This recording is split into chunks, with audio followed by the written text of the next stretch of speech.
Hey guys, it's Mr. Thomas coming to you from my basement. We're going to talk a little bit about sharks today. I'm going to go pretty quickly through this. You have the luxury of being able to pause to take notes in your notebook as we go through this. So feel free to do that as we go or to back up if you miss something. So we're going to talk about these things called sharks. We've introduced them once before, but we're going to go into a little bit more detail today, starting with their physical characteristics. One thing we know for sure is that sharks have a cartilaginous skeleton. That is the name of their group, the chondrichthyes or cartilaginous fish. So along with the rays and skates and ratfish, they have this lightweight cartilaginous skeleton. And that is one of the benefits. It is lighter, which gives them faster acceleration. It helps them with buoyancy so they don't sink down to the bottom.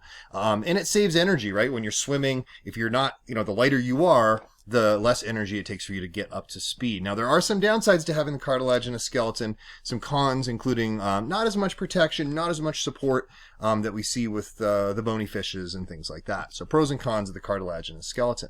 Another feature we see with sharks is because their mouth is located on the ventral side, on the belly side, they have a rostrum. That is this snout region right up here in the front. And this snout, of course, created by the ventrally located mouth, is not without purpose. That contains spongy cartilage to absorb impact. So when they're coming in to take a bite, it's kind of the spongy, soft cartilage structure up here, kind of like your nose has cartilage in it as well, although it's not as good as at absorbing impacts as a shark snout is. And it also contains their electric sense. We're going to get into their electric sense a little bit later, but that is primarily where it is located, is up there in the rostrum of the shark. The next thing I want to talk about are their jaws, right? So famous shark, most famous shark of all is Jaws. Well named because of their huge, well-developed jaws. Interestingly, like, you know how your jaw is like part of your skull and it's all attached? Theirs is separate. It actually floats out, and that enables them to kind of extend or push their mouth forward somewhat when they take a bite. Their jaws, like the rest of their skeleton, is made of cartilage, but because cartilage is softer, the jaws, which require quite a bit of strength, are reinforced with these calcium blocks called tesserae. So tesserae are these blocks of calcium that strengthen the structure of the jaw. So the jaw itself, kind of like your bones, are reinforced with calcium to make them stronger. They're kind of the same thing, these blocks that lay on top of the cartilage that give them much more strength and durability. So those are called tesserae, these calcium blocks. And then we look closer at their teeth. What you can see here is lots of well-developed teeth. They're embedded actually in the gums, not the jaws. You know how your teeth are like very firmly embedded in your jaw, and that's why your teeth don't just like fall out all the time? Well, in the case of sharks, their teeth are not so well attached. They're actually just kind of embedded in the gums, and so they do lose their teeth quite often. They tend to fall out constantly, and that's why like shark teeth wash up on the shore, on beaches, and things like that. You can get a little shark tooth necklace. It doesn't hurt the shark at all, because actually when they take a bite, they're going to lose a few teeth every single time they bite. But as you can see from this picture here, they have multiple rows of replacement teeth. This particular species here, you can see 1, 2, 3, 4, 5. They call it the conveyor belt. As they lose a tooth from the front, another one pushes from behind back up to replace it. It's like this conveyor belt of teeth constantly replacing. And so they'll go through thousands or tens of thousands of teeth in their lifetime. And then the teeth themselves, I talked about this a little bit before, they are generally somewhat triangular shaped, but sometimes they're kind of flat depending on what they feed on. Some species of sharks, like feed on mollusks and things like that, and they're going to have like flat, almost molar-like teeth, whereas other sharks, like the great white, triangular and sharp for ripping and tearing pieces of flesh and chunks of flesh. Another thing we've talked about once before were the types of scales that sharks have, and I just want to go into a little more detail on those. They're called placoid scales, and the placoid scales, also called dermal denticles, or sometimes called skin teeth, because the teeth of sharks are actually modified scales. They share a lot in common in terms of their structure. And so dermal means skin, denticle means tooth. So skin teeth is another name for these very tiny, backwards pointing, tooth-like scales. And you can see this electron microscope image here of what they look like. They do overlap somewhat, not in all species. But you can see these kind of grooves, and definitely all kind of pointed backwards. And I've talked about this before, but these placoid scales reduce noise when sharks are swimming, so they kind of swim pretty quietly through the water. You might remember that fish have lateral lines that can feel changes in water pressure and disturbances in the water around them. And so sharks, by having these like specialized scales, can actually like stealth mode into a school of fish. They can't really feel that shark coming as well because of these little tiny micro eddies that are created by the shape of these shark teeth. So it reduces drag and noise while they're swimming so that they can sneak up on their prey. We talked about this also before, the shape of their tail. Most sharks have a longer dorsal lobe to their caudal fin. So you can see this longer top half, basically. We call that the dorsal lobe, compared to the ventral lobe, which is this bottom part right here. And this is called being heterocercal, so the heterocercal caudal fin. The spine, actually, the skeleton, the vertebrae actually extend up here into this lobe on top, and that gives them greater power and acceleration, greater thrust when they're swimming, so they whip this thing back and forth and create a lot of propulsion, a lot of acceleration to help them get that fish or whatever it is they're trying to feed on. So that heterocercal caudal fin is another characteristic we see in sharks that I have mentioned before. One shark that takes us kind of to the umpteenth level is the thresher shark, as you can see here. This is the thresher shark, which is a species of shark that has an incredibly long dorsal lobe to its caudal fin, to a point where it actually uses it like a whip. It'll swim through a school of fish and whip this thing side to side, and the concussive force of that whipping dorsal lobe of its caudal fin will stun fish, and then it comes back through and feeds on those stunned fish. So that's the thresher shark. Now, not all sharks have that heterocercal caudal fin, but it is something somewhat characteristic of a lot of sharks. All right, let's get into their physiology a little bit. And again, I'm going super fast. Make sure you're pausing and writing this stuff down in your notebook. You're going to want this for the quiz. So sharks control their buoyancy a little differently than bony fish do. You know that bony fish have swim bladders, right? Which they can inflate with air, almost like water wings or a little internal lung.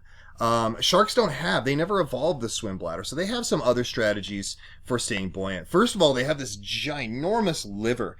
Their liver can be up to 30% of their body mass, which is really, really big. And it is filled with oil. And as you probably know, oil is less dense than water. Oil floats on top of water. So you have this big, giant, oily organ inside of you that's going to reduce the overall buoyancy and help you float a little bit better. And then they have these large, downward pointing pectoral fins. And because they're large and muscular and well-developed and point down, that actually, as they swim forward, creates what's called dynamic lift. So as they're swimming forward, those downward pointed fins actually help the shark sort of swim upwards. It kind of gives them an upward lift, almost like airplane wings. Physiology of sharks, also talking about thermoregulation. So like all fish, most sharks are cold-blooded or poikilothermic. This cold-bloodedness it helps them save energy, and we've talked about how they can go longer in between meals because they don't need to generate as much metabolic energy to warm their bodies. Now, there are some sharks, and pictured here you can see there are some sharks that have some degree of homeothermy, so they're somewhat homeothermic. Great white sharks, mako sharks, some of these open ocean pelagic sharks actually have this, they call it a countercurrent exchange system, where the blood leaving the muscle warms the blood coming into the muscle and overall elevates the temperature of their swimming muscles to keep them much more efficient and to keep them contracting much faster, right? Because, you know, as things get colder, they tend to slow down. And so by warming their muscles, they actually have the ability to swim much more effectively in cold water. And so a lot of those open water pelagic sharks, especially the ones that dive kind of deep to catch food, have developed some degree of homeothermy. So they've somewhat warm-blooded. So this increases swimming muscles warmer to increase speed. You can see that behind my head. Right there we go. Right up there. Okay, moving on. This shark is kind of giving you the eye roll here. We'll talk about what's going on in this picture. I get that a lot from my teenage daughter. Senses. So sharks have a great sense of smell, very acute, which means very fine, very good.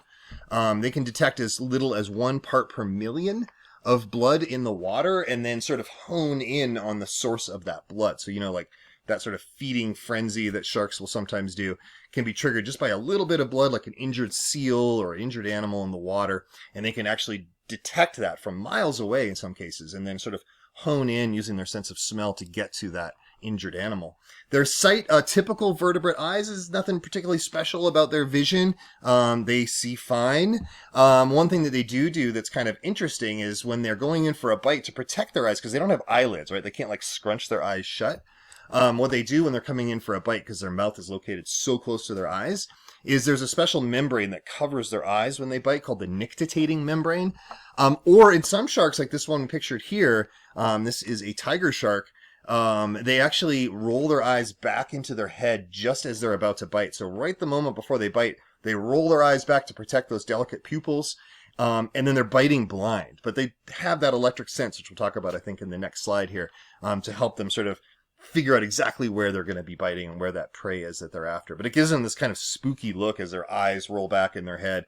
If you ever are swimming with sharks and one does that, that means he's about to bite. So you might want to get out of the way. Let's talk about this electroreception. So this is their electrical sense that sharks have. And it is caused by or is created by an organ called the ampullae of Lorenzini, named after an Italian doctor who discovered these things, Lorenzini, of course. There are hundreds of small little pores in their rostrum. So remember, that's the snout of the shark. And if you look at a shark, it'll look like he's got like little blackheads all over the surface of his skin.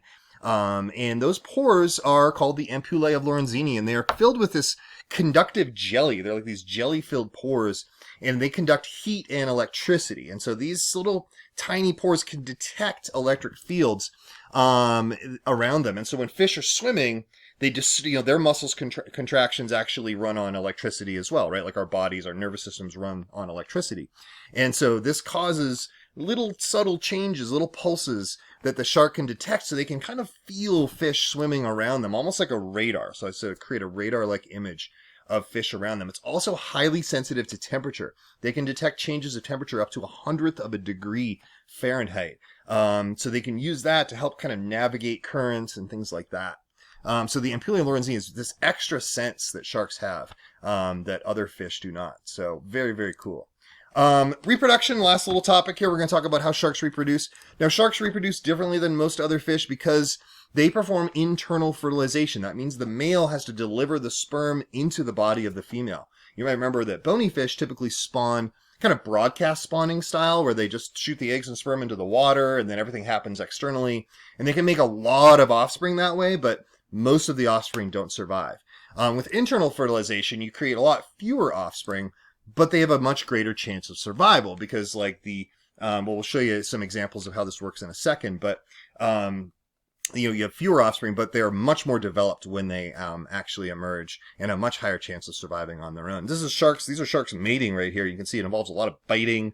The male has a specialized structure on his pelvic fin to deliver sperm internally into the female. What happens after that, though, depends on the species. So some sharks, there's basically 3 methods of bearing young, of like what happens, how they actually create the offspring. Some sharks give live birth, and that is the most common. Most sharks, there's actually like a little placenta, just like in mammals, in which the shark pup is what it's called, is fed by the nutrition from the mother until it's ready to swim away, and they give actual live birth, just like we do.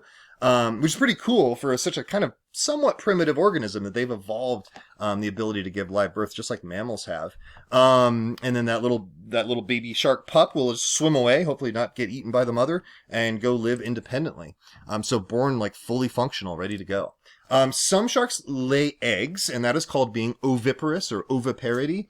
And we can see a picture of a shark egg on the right-hand side here. This is sometimes called a mermaid's purse. It'll be attached to like a little piece of seaweed, and it can like sit there for months, gestating until it finally, there's the leathery egg case before it finally hatches out of there. And then there's one other method that's kind of interesting called ovoviviparity. So viviparity, which is live birth, oviparity, which is egg laying, and then ovoviviparity, a great word, where the eggs actually hatch internally. So there's an egg that's created, but it's never actually, they don't lay the egg, it actually develops inside the mother. And then the craziest thing happens, as those eggs hatch inside the mother, those little baby shark pups will literally feed on their siblings. They'll eat each other. It's like Thunderdome inside the mother's womb, where until only 1 or 2 are left, and then those are the ones that actually emerge from the mother. At that point, they are probably the strongest of all of them, right? So they'll feed on their eggs of their siblings or even live siblings, like battle it out inside the uterus of the mother shark. So pretty wild. Sharks are pretty crazy. A lot of interesting things going on. I know this was super fast. I have to keep it under 15 minutes because I'm using the free version of this web recorder or screencast recorder thing here, and it looks like I got about 8 seconds. So with that said, go back, review this, and I'll see you back here tomorrow.